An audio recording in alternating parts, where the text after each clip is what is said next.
भारत ने सिंधु जल संधि को लेकर पाकिस्तान को साफ संदेश दिया है। भारत अब जल संधि को लेकर पुरानी शर्तों पर नहीं मानेगा। सरकारी सूत्रों के मुताबिक पाकिस्तान के जल संसाधन मंत्रालय द्वारा भेजी गई अपील पर भारत सरकार विचार नहीं करेगी। भारत अब इस संधि को दोबारा तय करना चाहता है और इसे अंतर्राष्ट्रीय नियमों और भारत के हितों के अनुरूप संशोधित करने का इरादा रखता है।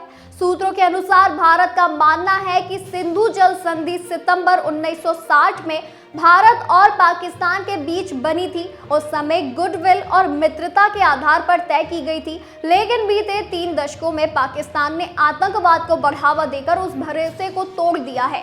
भारत इस संधि को अब 21वीं सदी की जरूरतों के अनुसार दोबारा रिनिगोशिएट करना चाहता है। सूत्रों के मुताबिक संधि को उस समय की इंजीनियरिंग और परिस्थितियों को ध्यान में रखकर बनाया गया था, जब ना तो जनसंख्या इतनी थी और ना ही जलवायु परिवर्तन जैसी गंभीर चुनौतियां सामने थी। अब बढ़ती जनसंख्या, ग्लेशियरों के पिघलने, नदियों में पानी की घटती मात्रा और स्वच्छ ऊर्जा की जरूरतों को देखते हुए इस संधि की समीक्षा जरूरी हो गई है। भारत का ये भी मानना है कि पाकिस्तान बार बार रिनिगोशिएशन में भी अड़चन डालता रहा है, जो इस संधि के प्रावधानों का उल्लंघन है।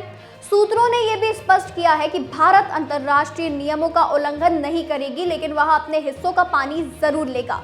सिंधु जल संधि एक दीर्घकालिक परियोजना है और इसका भविष्य इस बात पर निर्भर करेगा कि पाकिस्तान की ओर से भारत विरोधी कोई गतिविधि ना हो।